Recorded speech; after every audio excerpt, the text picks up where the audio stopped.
All right, welcome back to Real Estate Live, where we talk about what's going on in the real estate world and the mortgage world. Today, we're going to be talking about something that impacts the majority of us that get a mortgage. That is PMI, also known as private mortgage insurance. How can you avoid it, and how can you make sure that you save those hundreds of dollars that you're losing every single month when you have a PMI payment? To tell us more about that is Celeste Harvey with Fairway Mortgage. She'll be also breaking down the rates and what's happening this week with mortgage interest rates. I'm your host, Andrew Finney with King Realty Group here in Las Vegas, Nevada. If you're new here, thank you for joining in, number one. And number two, what we do is we take a look at the hot topics, in this case, mortgage insurance, and we'll be doing that for about the first 10 to 15 minutes, and then we dive into viewer Q&A. There's a link in the description and in the comments if you would like to go ahead and join us on screen. But be advised that we're going to be getting into this hot topic right now with Celeste Harvey. Let's get after it. All right, Miss Celeste, welcome back and thank you. I know that you said you're joining us from sunny San Diego. It is the 4th of July weekend, and I hope everyone is being safe out there. Hey, Andrew. Good morning. Yes, I'm here in beautiful sunny San Diego. I'm visiting my parents and my grandparents. So I'm so happy to be tuning in all the way from California. Well, fantastic. And I know that your normal tagline for a Friday is Happy Margarita Friday. You may be a margarita into the morning. Not yet, but maybe a little bit later this afternoon. So happy Margarita Friday, y'all. Okay, fun. So why don't we go ahead and lead in with what's going on with the mortgage rate news this week? I know we had the ADP that came out and the BLS that came out this week. So tell us what's shaking. So yeah, it was a big week with the jobs reports that came out. ADP report came out Wednesday. That stated we gained 2.37 million jobs in the month of June. Woo! And the BLS report also came out yesterday because of the holiday weekend. And that stated that we gained 4.8 million jobs. So this data was a lot stronger than we originally thought it was going to be. And the unemployment rate also came out yesterday as well for the month of June. And the unemployment rate decreased from 13.3% to 11.1%. So we saw a lot of loan officers locking ahead of these reports because we knew the data would be stronger than we originally thought. However, bonds were unchanged. We really didn't see very much movement in bonds, and they were trading at near unchanged levels. So it's safe to say, interest rates are doing really well. And they should be doing well for the foreseeable future. So if you are interested in purchasing or refinancing, now is the time, because the Fed stated weeks ago that they will continue to purchase mortgage-backed securities and keep the mortgage market stable. So that's pretty good. So whenever we're talking about mortgage rates specifically, what are we looking at in terms of the average rate right now?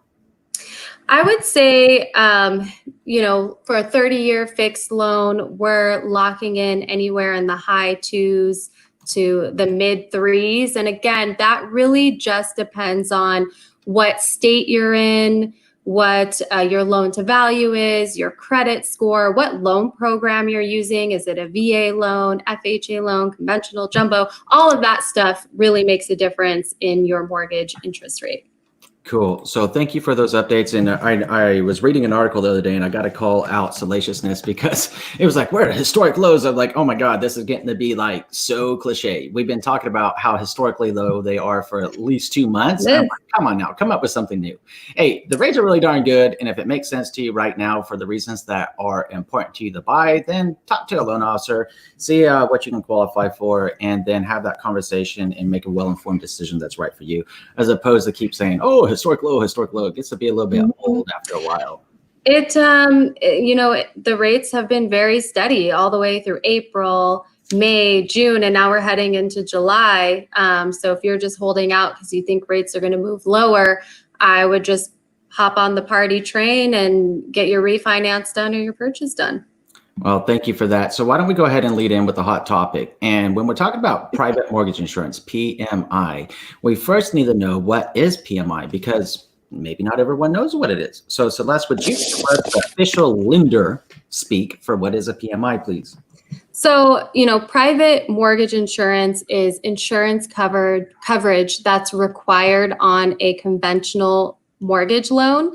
This provides the lender with protection in the event that the homeowner defaults or ends up in foreclosure. So it's not something that protects the homeowner, but it's something that is required on a conventional loan if you put less than 20% down.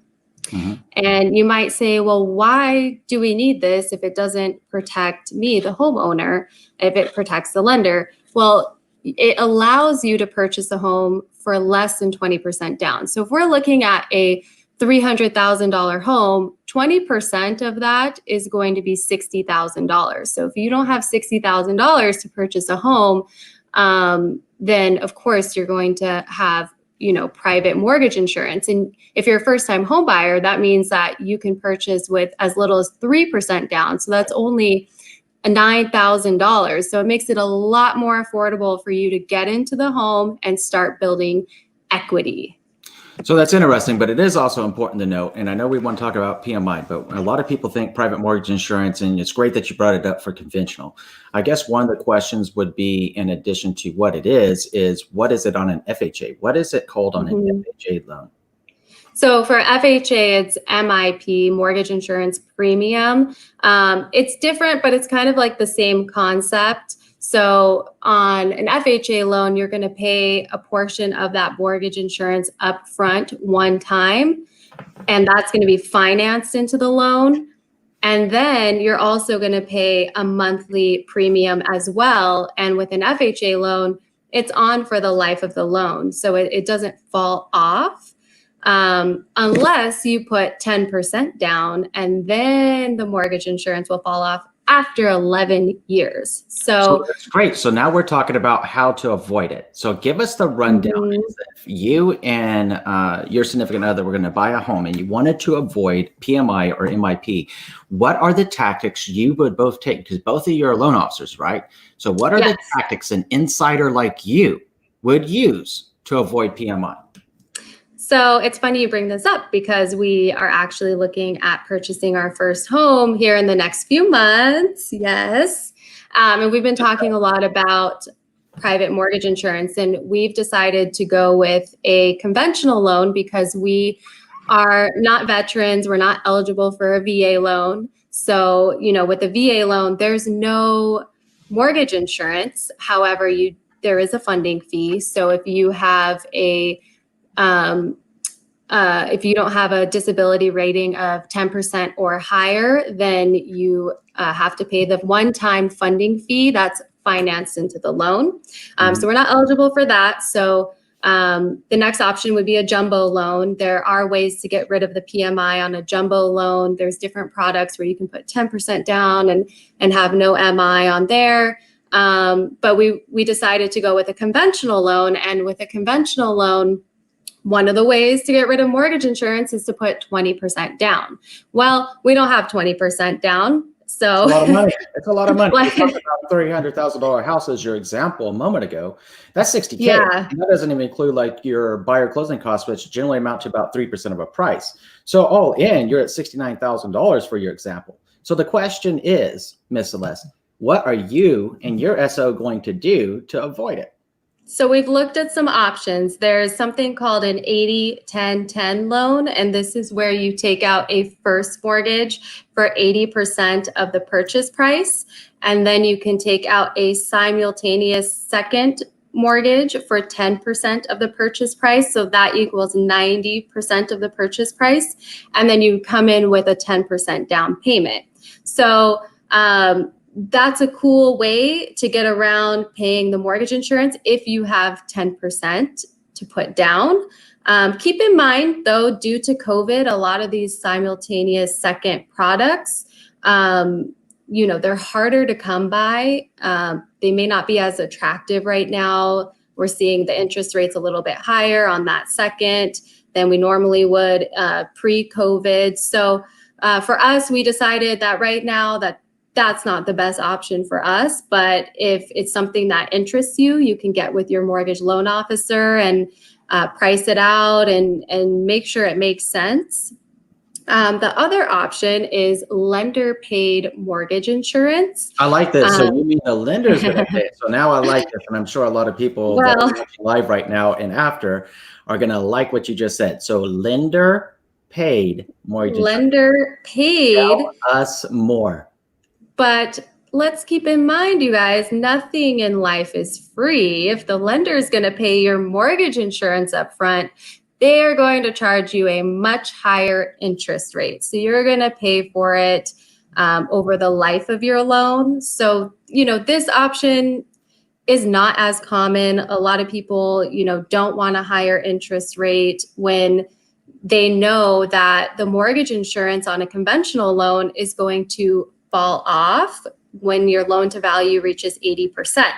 So does it make sense to have a higher interest rate over the term of your loan? Probably not, but keep in mind you can refinance. So, that is an option. But I would say for now, for me, for my personal situation, that's not an option I'm even looking at. The main option I'm looking at right now, this is what we've been discussing for our own personal loan, is paying the mortgage insurance up front, and it's called borrower paid mortgage insurance. So it's something that's added to your closing costs, and it can be expensive. So you want to make sure you're going to live in the home for a long period of time. We are planning on purchasing a very affordable home and living in the home for 2 years, moving out and renting that home. So we're going to purchase the home with a historically low interest rate. We're going to pay the mortgage insurance up front, just reducing that monthly cost so that way we can rent it out and get the most return on our investment. Paying the mortgage insurance up front can cost you thousands of dollars, so maybe anywhere from $3,000 to $6,000. It really just depends on your personal credit. It depends on the loan to value. It depends on your debt to income ratio. It also depends on the private mortgage insurance company. There's a few out there. There's Radian, there's MGIC, there's Essent, there's National MI. So when I'm pricing out mortgage insurance, I have a system where I can run all of them at the same time and find out who's the cheapest. Mm-hmm. And yeah, so it's just like when you're pricing interest rates, you're also, pricing mortgage insurance in the same way. And everything affects the mortgage insurance, especially that loan to value. So I appreciate those updates, Celeste, and there's a lot of information that you packed in there. And one of the things that comes to my mind's eye is, number one, if somebody's in the Vegas market, why not give Celeste a call to review how this would work out in your situation? Because what you said a moment ago is so true of every single loan type. And it's something that we were talking about in one of the streams I did last week, I believe with Bill, where we were talking about the teaser that is essentially a mortgage interest rate and the truth of what those look like. And the reason that I bring that up is because ultimately what type of rate somebody gets, ultimately what type of home loan somebody qualifies for is about their credit score, about their financial situation, about their debt to income ratios, and about their qualifications. So when that comes up, and to better understand exactly what we have going on with a personal situation, it's really best, in my humble opinion, and please correct me if I'm mistaken, is to simply apply for the mortgage. Because if you apply for the mortgage, then you learn what your options are. If you apply for the mortgage, then you can have the conversation. Hey, you know what? I like the idea of lender paid MI, but you mentioned that my interest rate's going to go up. How much is it going to go up? What's a better way around it? Is a FHA loan or is a conventional loan better for me? What if my loan is a jumbo loan? These type of questions come to mind. And to dive down into detail into your personal situation, to find out what your options are, so that you can make a well-informed decision, please contact your loan officer. And again, if you're in Vegas, simply hit up Celeste. Her information is there. It's also in the description below. So feel free to reach out to her. Obviously, we know Celeste is in San Diego for the 4th of July weekend, and she's going to have a great time. Yeah. If you're in California, wear that mask. Wear that mask. It's not a political thing. It's a human thing. And we're all stronger and better together than we are not. So we got to take care of each other. So yeah, so if you guys are in California, anywhere in California or Nevada, I can personally help you, and we can, chat about all your options. If you are in a different state, then I can refer you out to a loan officer in your area. perfect. So let's go ahead and get into some of the comments, and thank you for that information, Celeste. Now, I did see, and Matt, if you're still with me, buddy, thank you so much for hanging in there through the hot topic. Matt is hilarious. Him and his family are past clients of mine. I helped them both sell and buy a home simultaneously at the same time. Great experience. I remember. Yeah, you probably met him at last year's pool party. Unfortunately, we're not going to have a pool party this year at my place because of COVID. But yeah, him and his wife were there last year. It was a lot of fun. But he saw the AMA thumbnail before I put up the today's thumbnail, right? So Matt, I want to roll with it, my friend. So he says, hey, since it doesn't ask me anything, here's what I got. Star Trek or Star Wars? Celeste, what is your opinion? Star Wars, of course. Well, that's not what you told me earlier. You made a fun sound. Oh, Chewbacca. Who said that real estate and mortgage can't be fun? I love that. So she and I were having a little bit of a debate on that because I was like, I like them both, but I think that the storyline of Star Wars is just a lot deeper, a lot thicker, and there's a lot more to follow. So, obviously they crank it at the box office. So it's pretty cool stuff. What color is your toothbrush, Celeste? Pink. Pink. Mine is white. And Biggie or Tupac? Tupac. And I think that, I'd probably have to go with Biggie on this one. So where's the worst smelling place you've ever been? Chuck E. Cheese. Okay, that's fair enough. So worst smelling places I've ever been were overseas and during combat time when they used to burn the fecal matter with jet fuel. So not a good smell. Yeah. First the Chuck E. Cheese for sure. Right. So if anybody else wants to chime in on Matt's comments here on the AMA, just hit us up in the comments and post your thoughts. It'd be great to hear what everybody else has to think of it. So let's get back on track here with Mr. Hyro. Hyro, thank you so much for tuning in, my friend. He's asking, how can you get rid of PMI after you have purchased? So what would you say to Mr. Hyro? Hey, Hyro, how's it going? It depends. So I'm assuming you have a conventional mortgage loan.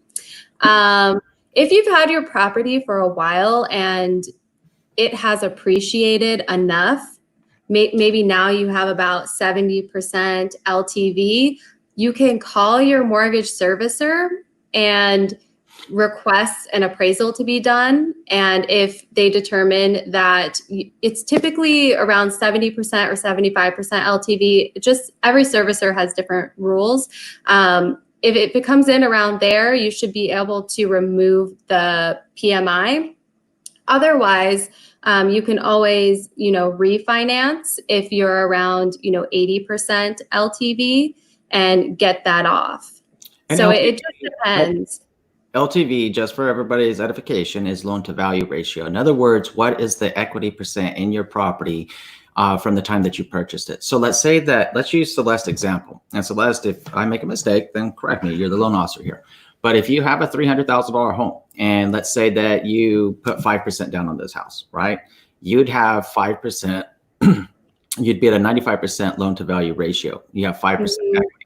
So if Celeste is sharing with us, depending on the service provider, you may need to have a 75% loan to value, right?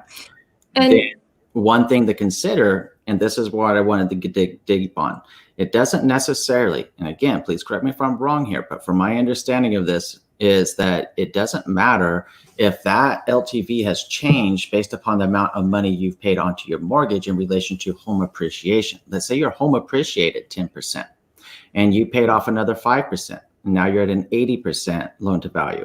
And then the next year, your home appreciated another 10%. So now that same home that was $300,000 is worth $360,000. Meanwhile, you as a buyer have paid off to a point of your mortgage at roughly 10% since the time that you purchased it. So now you would have a lot more than needed to drop the PMI.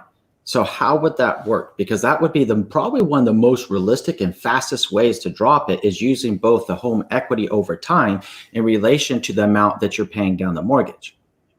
So it just depends. So like if you don't want to mess with your interest rate, you have a really great interest rate and you don't want to refinance, then that is an option to call your mortgage servicer if your home has appreciated enough where you can order an appraisal and show that, hey, I have around 70 to 75% LTV, they'll remove the mortgage insurance for you.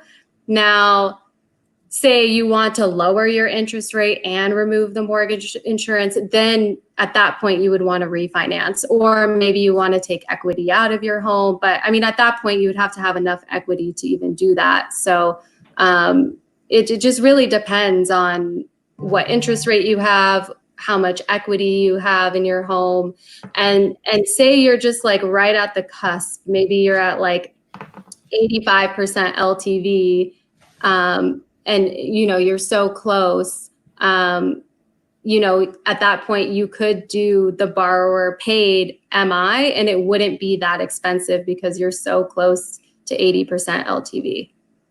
So again, a good consideration, a couple of things to think of, high roads. Number one, watch your home appreciation. Number two, if you have it within your capacity to make additional payments onto the principal every single month so that you can reach that loan to value rate quicker, it's going to be very smart. Probably plan on somewhere between 2 and 4 years, depending on how the market appreciates moving into the future, especially from this standpoint. Market's been pretty stable overall. Inventory has been very tight, which has kept demand, well, buyer demand is already high, but given the amount of people that can qualify in relation to the total amount of home sales, has kept the market largely stable. So that said, we should see slight appreciation this year, and then we should see a return to more of a higher paced appreciation next year. Keeping in mind that the 100-year historic average for real estate appreciation is 3% year over year. Now, we most certainly have seen years where it goes 10 to 15% at a wham, but slow and steady wins the race here, my friend, and slow and steady will catch up faster than you think, especially knowing what you and your family's position is with your property. I know you guys are planning on being there for quite a minute, so you're going to have the opportunity to get that dropped with some time. So watch both factors. Pay down the principal balance every month, maybe just $50, $100 a month. Every little bit adds up when you're talking about shaving down the time and how quick you can pay off your mortgage. And then with home appreciation and that working in concert, then you can drop that PMI, which will feel like a heck of a big pay boost, especially if it's like $200 to $300 a month just for PMI. Yeah. It's going to feel really darn good getting rid of that bad boy. So something to think about there, my friend, and hope that helps answer your question. Nicoletta, Miss Nicoletta, it is always a pleasure to hear from you. Nicoletta says, happy 4th of July weekend. Thank you for all your helpful videos, Andrew. Nicoletta, you were on my mind the other day. You and I need to chat again. And we got to find a new tribe name than one that we were talking about. I was going to GoDaddy to get it. And because I mentioned it in a live stream or something else, the world's a big place. So, but randomly and somehow somebody had bought it and is offering it for 5,500 euros. I was like, you've got to be joking. Rude. Yeah, rude. I was like, man, I was going to put this out there and pull the YouTube audience and everything and see what everybody wants to call ourselves. And I was like, oh my God, it's gone. Don't waste time on that. So next time we find a viable name, 2 or 3, I'm going to have to just buy all the domain names and then poll. So we'll keep it a quiet thing. But if anyone has an idea for tribe names, please let me know. Hit it up in the comments, email me directly, post it in the comment section, whatever is easiest for you. Probably best to post in the comments though, so all of us can get some engagement. Pug Love in April, so much fun, Pug Love in April. So you may have noticed if you follow me on Instagram, Miss April came by Las Vegas on her way back from a trip to Florida this past week. And we went over there and went to that, what's that place called, Celeste? It's that Heart Attack Grill, Yeah, I've never eaten there, but good. Their food looks good. It's good. Very, very unhealthy because it is called Heart Attack Grill. Well, they refused to let me have my hamburger free. They said I didn't weigh enough. And I said, well, have you seen me? I mean, can I put some weights on? Can I carry weights with me to eat for free? And they're like, no, or you could eat they're like, or you can eat like this 8-pound hamburger. I was like, oh no, that ain't happening. How much do you have to weigh to get a free meal? I think it was like $350 or $350. No, I think it was like 350 pounds. But it was a lot of fun. And, I was so glad that, April's always so positive mojo. So she's like, hey, I'm coming through Vegas. You want to go, get a burger and a beer? I said, sure, let's go do it. So it was a lot of fun. So if you're passing through Vegas and, you want to link up or something, schedule permitting, of course, I'm always happy to meet up with you and build up our community together. It's always great to be able to meet and chat and learn what's new with you. For reference, April is a writer and she will be coming out with some new books. So look for them to hit a shelf near you soon. Chris says, hello, Chris, thank you for joining us. Mohammed, thank you for joining us, Mohammed. Mohammed said, what determines the PMI? Does it matter if it's a jumbo loan or a conforming loan? Yeah, it does matter. So, like I said, jumbo loans have different products. There are products out there where you can put as little as 10% down on a jumbo loan and get rid of the PMI. Now, just keep in mind that due to COVID, a lot of these products have changed. So you really got to get with your loan officer to figure out what products are still available for the jumbo loans. But for a conventional, hey, there I am. You can go ahead and give me a call if you're in the state of Nevada or California. Otherwise, I'll refer you out to a loan officer in your area. But yeah, otherwise, for a conventional loan, we're going to price out that private mortgage insurance through a variety of private mortgage insurance companies. We're going to find the cheapest one, and their pricing is very similar to interest rate pricing, where it all depends on your specific qualifications. Good stuff. So thank you, Mohammed. Please let us know if that answered the question. And if so, then awesome. And thank you for joining us, my friend. And if you have a follow-on question, just let us know. We're happy to get to it as well. Thank you, Mohammed. The Jokers won. It makes me think of the Impractical Jokers. I don't know if anyone's seen that show, but that show is hilarious. Yeah, anyways, that's a great one. The Joker says, I absolutely love these lives. So informative. The Jokers, thank you so much, my friend, for your support and for joining us. Really appreciate you. And I hope that you and yours have a great 4th of July weekend and enjoy yourself a beautiful, fun time. Again, please remember to be safe. If you're going out, wear those masks. Keep yourself socially distanced.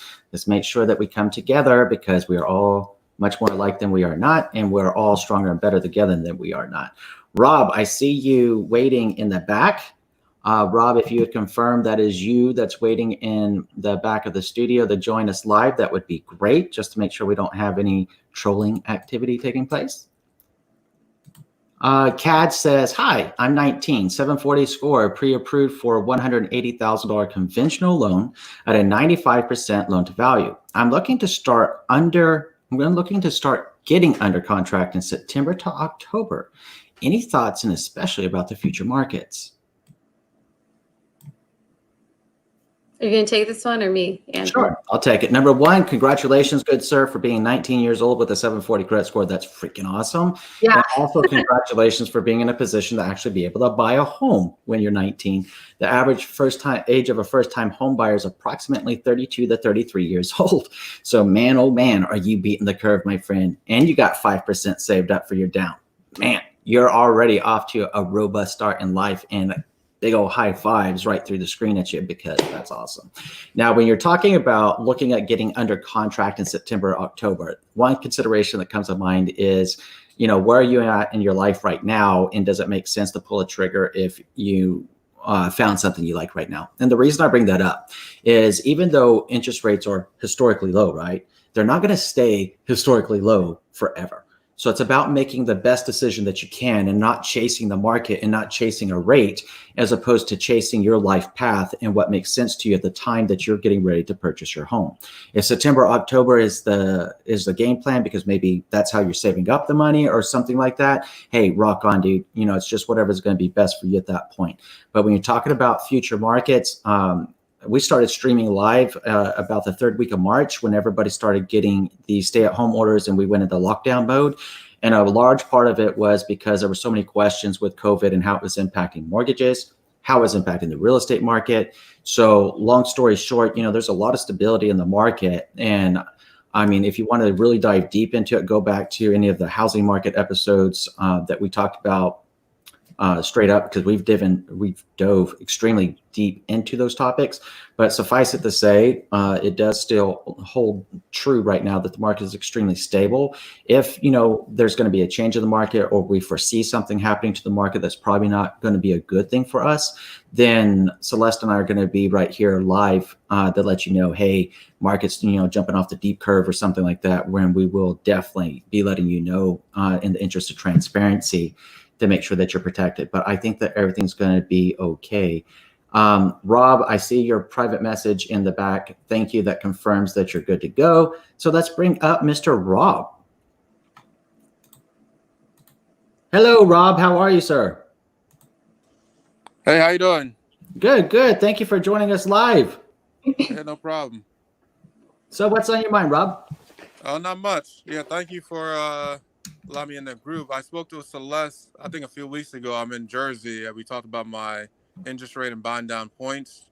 Yep, I remember. Okay. Yeah, so I brought down points on this mortgage that I'm going to get, and I think I got approved for like a 3.3, and I brought down to like a 2.75 because I got seller's concession, so I was able to. I had extra money to put towards the points. So my lender is saying that I'll probably never refinance with that low rate. But I was wondering, like my PMI is like around 260 something. I was wondering if I'm ever going to. Is there another way that I can get rid of that PMI, or do I have to refinance? You're in a conventional loan, correct? It's an FHA loan. Okay. Yeah. So with an FHA, how much are you putting down? 3.5%. Okay. Yeah. So with the FHA loan, the mortgage insurance is on for the life of the loan. The only way to get out is to refinance. So sometimes it makes sense to buy down and sometimes it doesn't. You just got to try to figure out, how long you plan to be in the home. And I remember we were kind of chatting about this, and refresh my memory again. How long were you planning to stay in the home for? Yeah, so the first year I was gonna live in it, then I was gonna rent it out. It's a multi-family, so it's a two unit. But I said I plan on holding for forever, like 30 years, live about the 30 years and everything. So this is all long term. Okay, so it's your forever home. The mortgage insurance is kind of high. You said it's 260. Yeah, around there. So, if you keep this home forever and you don't refinance, you're going to have that private mortgage or that MIP on for the life of the loan. So it may not make sense to buy down the rate if you plan on refinancing in the future. So I would get with your loan officer and just price some stuff out. Maybe even see if you can do a conventional loan instead. I don't know what your credit is like, but if you do have the option to do a conventional loan, it might be a better option for you. Okay. And then what about if I'm saving so much on the interest? Do you think that maybe outweigh the PMI? So it might not have been better work to like just keep it forever? Like I'm going to save anyway on the interest?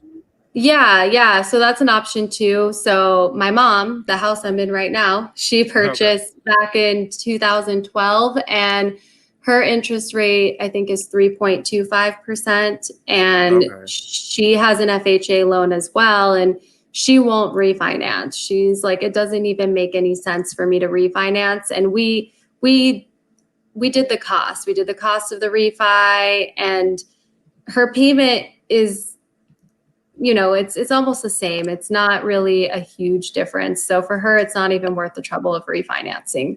So it's just up to you. It really just depends on, what makes sense for you. If you're happy with the payment and, you're okay with that, then I would say you got a great deal going on, because the seller is covering the cost of the interest rate buy down.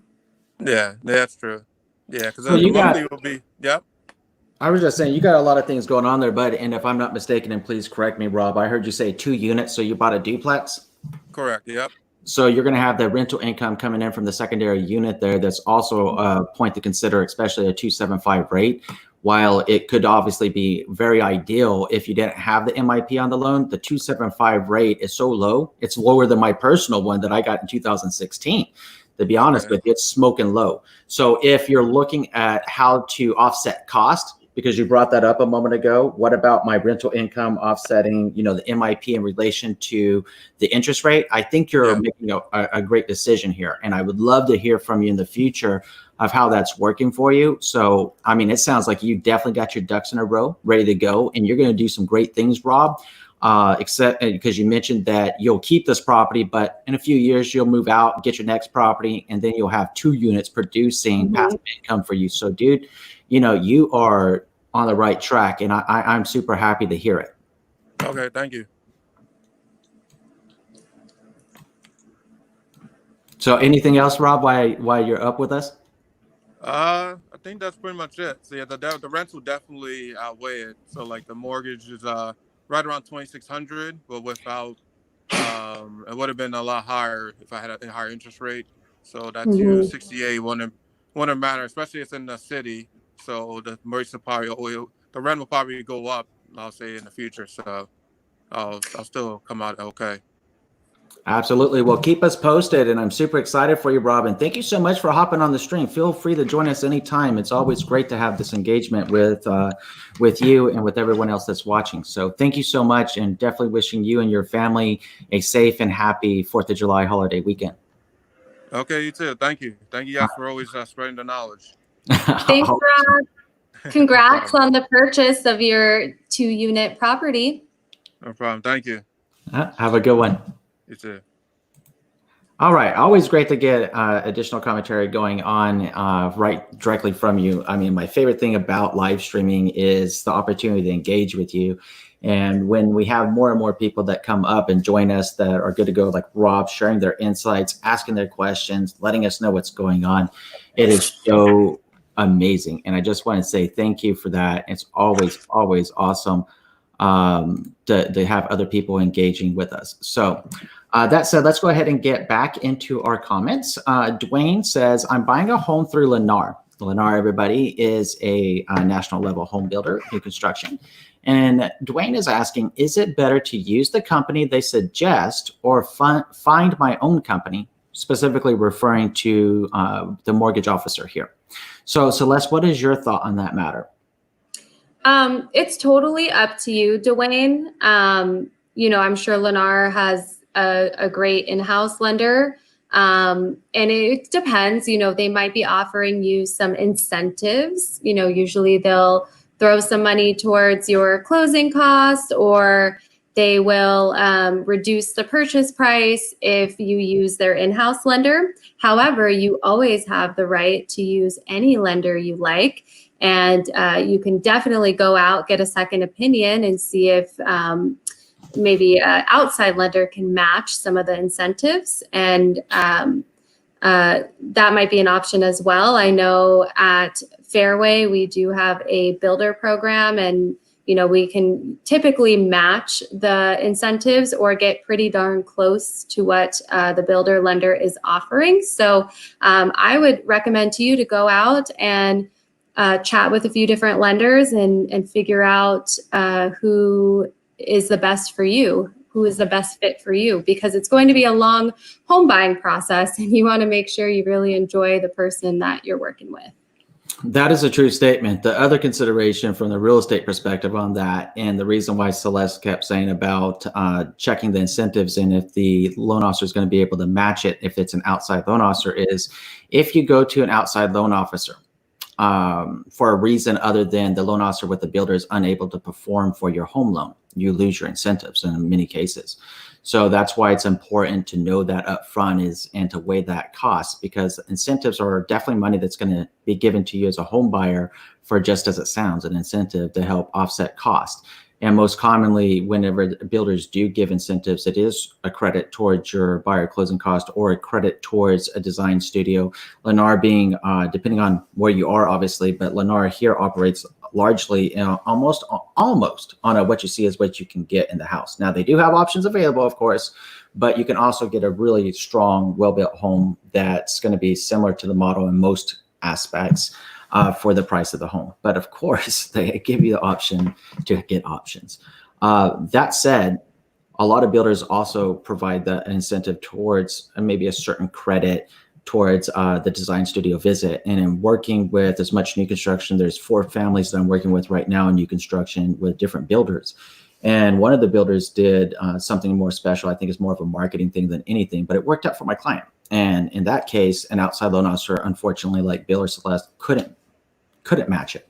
They were getting essentially all of their buyer closing costs paid for by this builder. And because this person is active duty, they also scored another $3,000 for their Heroes program to be used towards the buyer closing cost or to buy like the refrigerator, washer, and dryer. Plus, because of their affiliation with a certain institution, they were given another $1,000 on top of that. So all in, they were $12,000 plus a rate that was like around 3%. And that's a really sweet ride. So, I mean, that's where you have to weigh it. As much as I like working with Celeste, or as much as I like working with Bill, at the end of the day, Bill and Celeste both tell you it's all about trying to help you, the consumer, get the best deal possible. And we're there for that. So it's just a matter of what's going to make sense. But definitely take Celeste up on that information that she said, hey, give a loan officer a call. Why not start with her and see what, how her company would handle it? Because Fairway is a big company across the United States. Mm-hmm. So she'll be able to put you in touch with another Fairway loan officer if you're not in Vegas or in the California marketplace. So again, information on screen. Her information is always in the description when we're streaming live. It's a great, great question, Dwayne, and thank you for asking it. Jay-Z, is this the Jay-Z or the Jay-Z? Or just simply Jay-Z? I don't know. The same. Thank you for being here. Jay-Z says, hey, I'm buying our in-laws house. We are putting 10% down on a conventional loan, but the house has about $70,000 on equity. After closing, when would I be able to get rid of the PMI? How long do you have to wait? It's a really interesting question. Okay. So it depends on how much you're buying the home for and what it's worth based on the current market. $70,000 of equity. They're buying a house that has $70,000 of equity. Yeah, I mean, it just depends on what the loan value is and then what it's worth. Because yeah, you have $70,000 of equity, but if it's $1 million home, that's not going to be a lot of equity compared to if you had, a $200,000 home and you had $70,000 worth of equity. So it really just depends on what your loan amount is and what the value of the home is. But typically, once your loan to value reaches 80%, you can call the mortgage servicer and get the PMI removed. Good stuff. Thank you for that, Celeste. So I actually drew out a really quick sketch. You ready? My brain is like, boom, there you go. Make a, quick gameplay, right? Like, yeah. Okay. Yeah, so I would give it whatever loan officer you're working with, get a game plan going for sure. Exactly. But let me give you an example. That's what I was flashing up there. The example is, let's say that's a $700,000 home. You said that there's $70,000 of equity in the property, right? That's 10% right there of home equity. Now you are going to put down an additional 10% on top of that. Bingo is the name of there. You're already at 20%. Have that conversation with your loan officer. I mean, this works potentially in this situation just because I did a really quick illustration here at $700K. Just to make it easy math for everybody with you saying there was $70,000 in equity. So let's say that's 10%. And then you doing 10% down. Now you would be at 80% loan to value, so to speak. Have that conversation with your loan officer. Let us know how that plays out for you, my friend, because that is a situation that you might not have PMI out of the gate. So it's just, you might already be at 80% LTV. But again, I won't know because I don't know all your specific information. I don't know the scenario. It's hard for me to tell you when it will come off or if you'll even have it. So get with the loan officer with that situation, depending on the price point. That's what it comes down to at the end of the day. And please circle back and let us know, because really quick little example there. my friend, I'm excited for you. So let us know. Nicoletta says, hello, so nice to see you live. Thank you, Andrew, for all of your advice when we bought our first home. Nicoletta, it was awesome. So Nicoletta and her husband were able to close on their first home. You know, it's almost like, what, a month ago now, Nicoletta? I mean, time flies, right?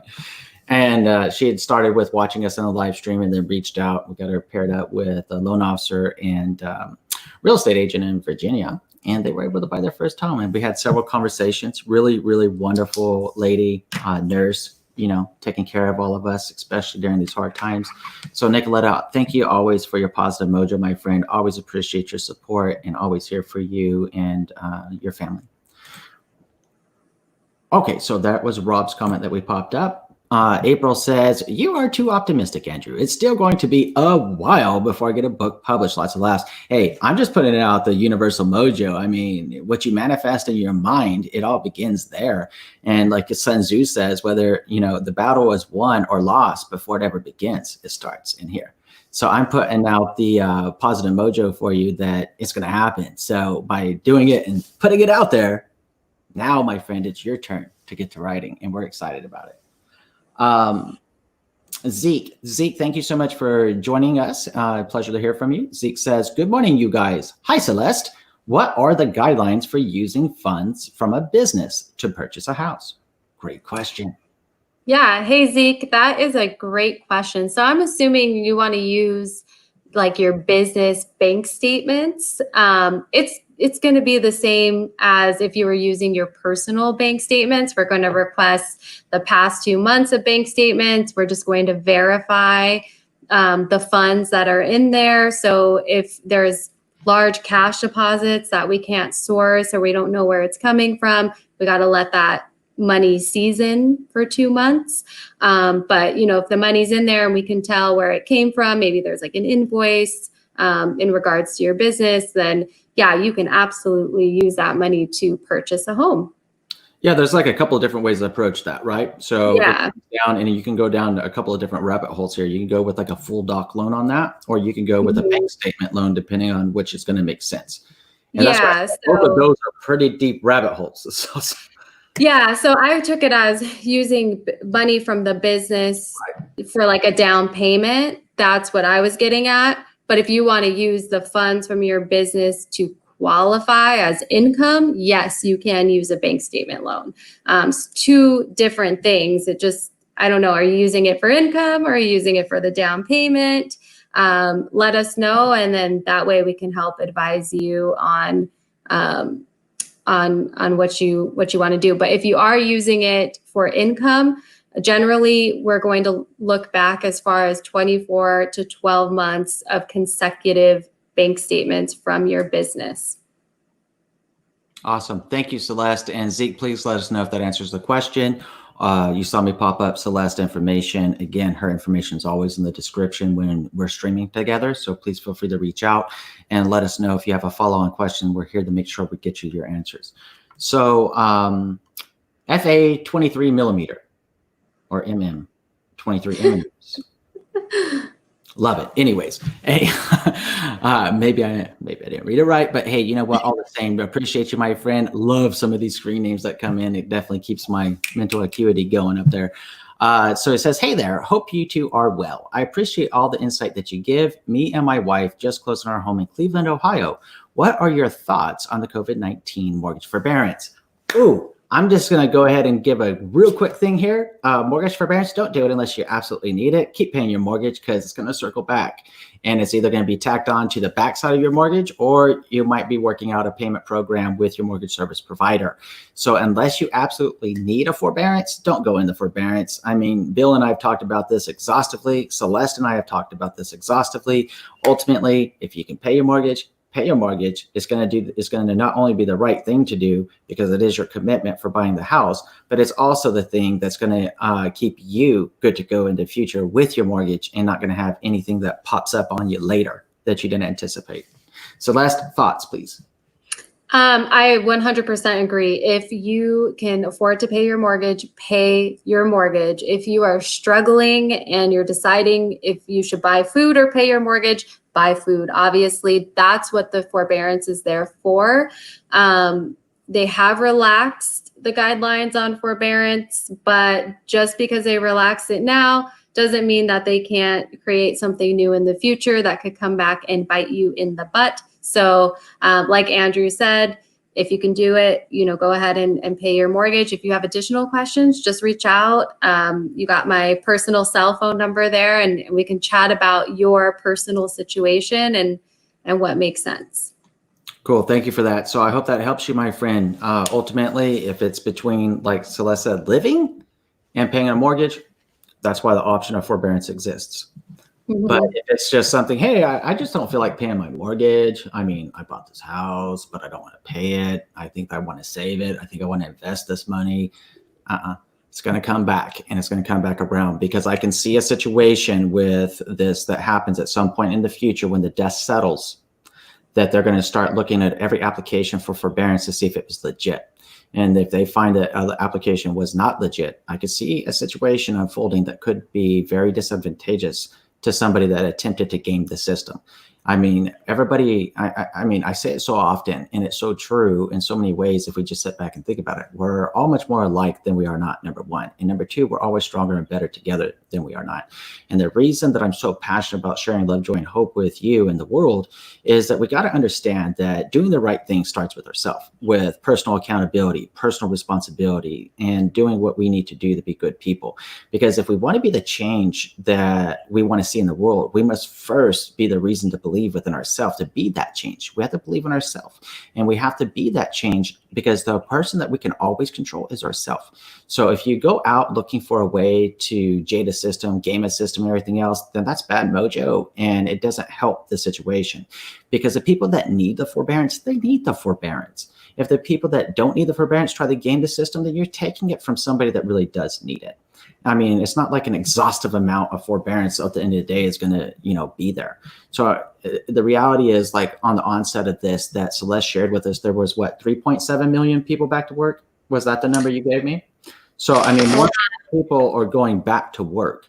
So, I mean, 4.8 million are back to work. And those were mainly temporary job losses, but permanent job losses actually increased just a tad. So we're not out of the woods with COVID, and there are people who really, really need the forbearance. But if you don't really, really need it, make your mortgage payment, because it benefits you. You're paying down the principal, you're building equity. It's in your benefit to make the payment. But if you're like really, really struggling, then the forbearance is there to help you avoid foreclosure. Right. And that's exactly what this comes down to. It's all about personal accountability and knowing when the shoe fits. If the shoe fits, wear it. If the shoe doesn't fit just right, then don't wear it. I mean, it's really what it comes down to. I just ask everybody to be reasonable about their choices they make, because if we want to make the world a better place, and that's why I started the YouTube channel, was trying to help people make sense of real estate. And that's kind of been my thing. But at the same time, I'm also a human being, somebody that has a life and has a story just like you that is coming to bear. And one of the things that rings true again and again and again is, to make the world a better place, we have to take ownership of our action. We have to have personal accountability, and we got to have personal responsibility to make good decisions. And if we agree to something like buying a home, then we know it comes with a mortgage payment. Just as if you agree to go out and rent a property, you know that landlord wants to be paid. The same thing goes with anything in this world. When you make a commitment, own your commitment and be true to yourself and be true to the person in good faith of what you agreed to do. If we can't do that, then we were doomed to always be in a position of failure and misery. And we can come out of it if we understand that we're all more alike than we are not, and working together to make a better and brighter tomorrow. So let's do that today, please. And again, at the end of the day, I know that I went a little bit down like personal development or, a little bit about coaching there, but it's because it's so true. Because I've seen too many comments come up over the live streams that said, Andrew, I want to take this and do forbearance, and I want to take my mortgage money and invest it into the stock market. No. Don't do that. Don't do that. What's wrong with you? No, pay your commitments. Do what's right. Quit being greedy and trying to get over on somebody. and let's come together because we are more alike than we are not. Let's do that. Now, if that's a situation that it is a hardship, then that's what it's there for. But if it's just kind of trying to game the system, don't do it. Okay, Nathan says, for us, $49.65 of monthly PMI was very low, considering that we only put 3% down.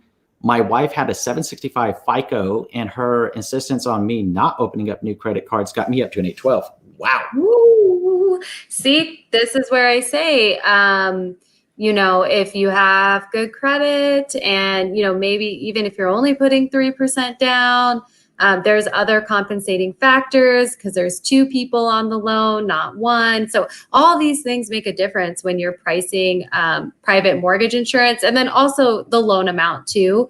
But yeah, $49, so basically $50 a month.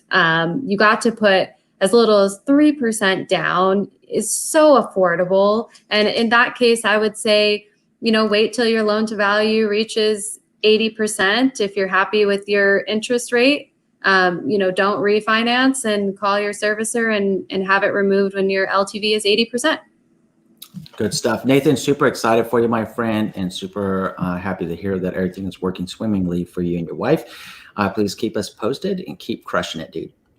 Classy Lady says, hey, Andrew. Classy Lady. Hey, Andrew. I know. It's like, hey, Andrew, what's up? So Classy Lady, thank you. Hey, thank you so much for joining us, my friend. If you have any questions or anything, just let us know. Either way, thank you so much for joining in. Edwin Jimenez says, hi, guys. Can I switch my FHA loan program that we locked in with my lender to conventional? At the time, my wife's credit was under 680 and mine is a 788. Now my wife's credit went up to a 725. Is it too late? I would get with your mortgage loan officer and check and see what your options are. Conventional loans are very sensitive to credit. So if there is not enough credit history, it's possible that even with a high credit score, you can still get a refer. So, that just means that it's just not running with conventional. So get with your mortgage loan officer and see if it will run with conventional, if DU or LP will run with a conventional loan product. And just see what your options are. But it's something your loan officer has to do for you, because I don't know anything about your situation. I would need a loan application from you to even, see if it's something that is doable. So if you're in Nevada or California, reach out to me. If not, get with your loan officer and, just have them look at your options. But I would say if you have enough time within your transaction to switch the loan program and you're eligible and it makes sense, then go ahead and do it. There's nothing holding you back. But you just got to get with your loan officer, see what your options are. Fantastic. So Edwin, please let us know how that checks out. Please circle back with us and let us know. That'd be great to hear and great to see how that plays out for you guys. So thank you so much for bringing that up. It is an outstanding question. Andrew T. Andrew T. I love your name. Just saying. Anyway, so Andrew says, I close escrow in less than 2 weeks. Thanks for all your words of advice. Thumbs up on every video. Boom, boom. High five, high five. Absolutely, my friend. I'm glad that my videos were able to help you, and super excited to hear that you're getting ready to close on your new home in 2 weeks. Man, it jazzes and it pumps me up to know that the videos are helping. Had a great call with another gentleman named Robert yesterday. That was getting ready to buy a house. He's like, Andrew, oh my God, I'm so glad I found your videos. And, it really, really helped. And I just want to let you know I closed. And I was like, oh, all right, cool. So, it's always great to hear that from our community, how these videos help and what they mean to you. So I really appreciate the support. Nathan says, thanks so much. Nathan, you're so welcome. D Mill says, hi team. It's been a while since I could catch a live since I went back to work. Congratulations on going back to work. D Mill says, my family moved into our first home earlier this month. Thank you for sharing your knowledge, Andrew. Thank you for watching, my friend, and thank you for learning. And I'm glad that it was able to help you. There are some really interesting and fun changes coming to the channel, before too long. Celeste and I are working on them. Bill and I are working on them, and I'm working on them. There will be format changes and video changes and all kinds of fun stuff coming up. So stay tuned. So whether you've already closed, obviously I got the homeownership playlist, but there's a lot more stuff coming. And of course, what I always want to know is what are the questions in your mind that you would like to see answered, and what's going on that's more important to you. I guess, Celeste, maybe for me, part of live streaming is it's like a great way to get out of like the cerebralness of mortgage and real estate speak and get down to the heart of the matter with kitchen table speak. And I really love being able just to have this conversation directly with everyone that joins us live or hearing them in the comments. So, hey, I really look forward to a time and place where we got, more and more people joining us on screen and having that kitchen table heart-to-heart chat and sharing it with the world to help other people. So D Mills, thank you. Super stoked, super excited for you, and congratulations on your very first home, my friend. Wishing you guys many, many happy years in your home. Edwin says, thanks for the answer. Of course, my friend. And Edwin says, thanks, I will, to circling back and letting us know how it plays out. Max says, thank you, by the way, Edwin, for that. Max says, hey, Andrew, I stumbled across your page and I want to thank you for all the info as I'm looking to purchase my first home. Fantastic, Max. Thank you for joining. Glad that you stumbled upon my page. It's always great when that happens, obviously. That being said, I've been changing up the homepage of my YouTube channel a little bit and slowly going through the 676 videos, like 676. It's a lot. I got this alert. Andrew, you have crossed 675 videos. It's like rocking. All right. Consistency and the power of consistency and law of accumulation over time. But anyways, Max, I bring that up because now I'm trying to put them into playlists that make it easier to find direct content for specific topics and kind of put them in these little mini playlists of like 3 to 5 videos that kind of guide through these different steps. All of this said, Max, if you have a question, just hit me up. Let me know. Give a shout out, join us on screen or whatever in the live stream, or just hit up the comments and let me know what questions in specific you want to hear answered and what those questions look like to you, so I can break down some kitchen table talk and make it simple to understand and move you forward.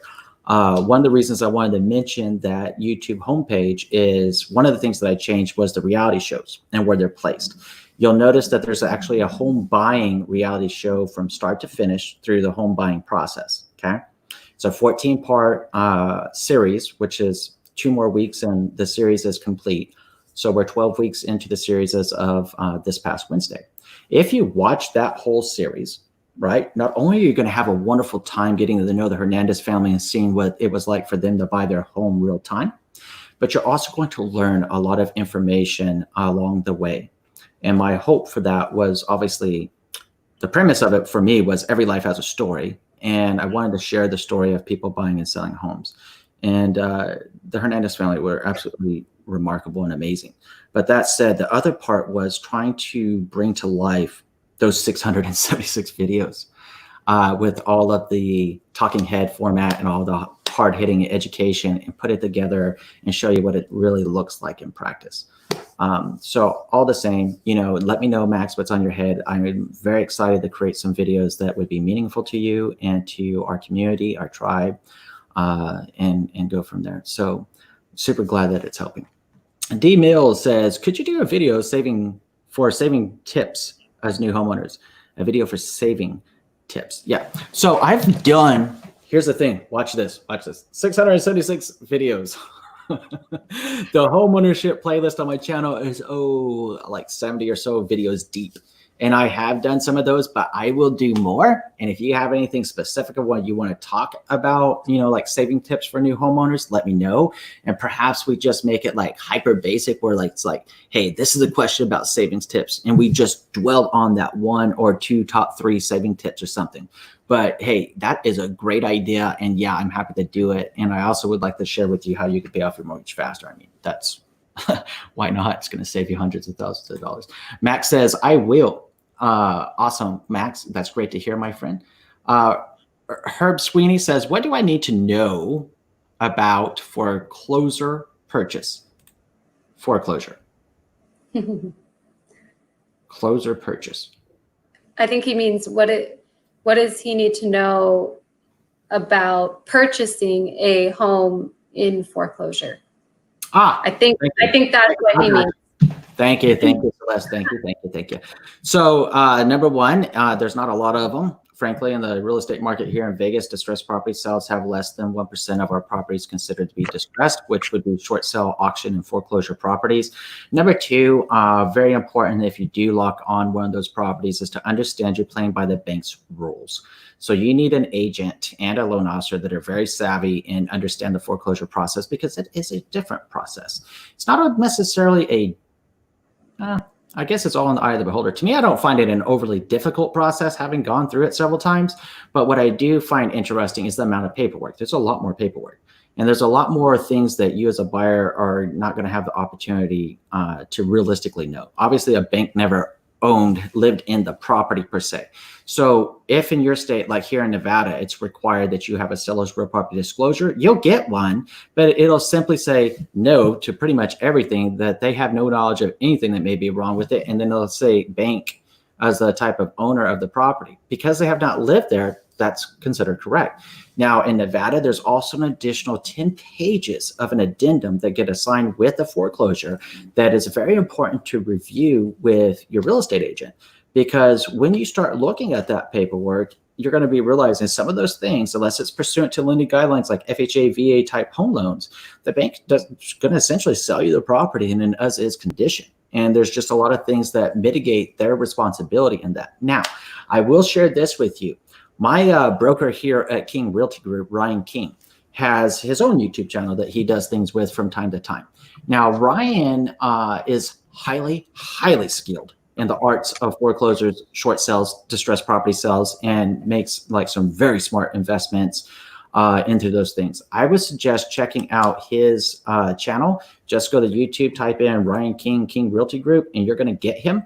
And you're going to see that he really just starts breaking it down with like foreclosures and short sales and going right into the process. So what I would share with you, just on a premise, what do you need to know about the foreclosure process? It's going to be different. It's going to be more paperwork, and it's not going to be the same as a traditional purchase, because the bank may or may not make repairs depending on what may or may not be conditioned by the appraiser at the time of the home appraisal. So those are things to be realistic about. Depending on what kind of a deal you can score, it's really going to be depending on how your local marketplace down to the hyper niche level is going to look like. Because there's such a tight inventory, a lot of these foreclosures, unless they're like completely messed up, are getting pretty close to fair market price. So something to think about. D Mill says, ideas for passive income mostly. My husband and I work full time and we have 4 boys. We're pretty busy. D Mills, I'm tracking with you 110. And I'm glad that you brought that up and you're letting me know that's something that you want to see me create, because that's actually, yeah. I've been doing a lot of side education and long hours and stuff doing stuff. So yeah, I'm going to hook that up. And that gives us a whole different opportunity to have a whole new different type of conversation. So I'll get to work on how I'm going to script that out. I do have about 20 videos that Celeste and Bill and myself are going to be making that are going to come out first, but that will definitely be one of them that will be coming out. And I'm going to make a note, D Mills, and hit me up in the comments of this video. Just simply repost that, please, in the comments of this video, if you'd be so kind. Because what I want to do is, and I'm taking my note now, is I want to give you a shout out whenever that video, when I do create that video, so everybody knows that you'd asked this. And when we break it down, then we can explore it and go deeper together on that topic at that time. So I think that's really something that, especially with the COVID and everything that's going on, passive income is something that all of us need to consider. How to earn passive income and how we can use what we already know or the talents we already have to leverage it and ideally make passive income with it. And there's a lot of opportunity for that. So I'd be happy to explore that deeper with everybody. So we've been streaming for quite a bit. Celeste, thank you for your patience, ma'am. I know that you and your family, like, Celeste, are you guys done? I want to hit the beach. Celeste, I'm hungry. I want a taco. So Celeste, thank you for being a trooper and hanging in there with us. And please tell your family, thank you for their patience as we did this. And I'm super excited that we had the opportunity to come live. Any parting shots? Thank you all for joining in this Friday. I hope you have a wonderful holiday weekend. Stay safe, stay healthy. enjoy some tacos and margaritas, and we will see you all next Friday. Unless Andrew and Bill will be here on Monday. No, Bill and I won't be streaming on Monday, so it'll be you and I on Friday. Bill's got to catch up after the weekend. I talked to him yesterday about it, so we'll be going streaming live next Friday. But all the same, hey, Celeste, thank you again. Enjoy yourself a happy Margarita Friday and a safe and happy 4th of July weekend. And to everyone, please remember that we can make the world a better and brighter place, one smile, one person at a time. So please go out there and be the reason someone smiles today, and we'll see you soon.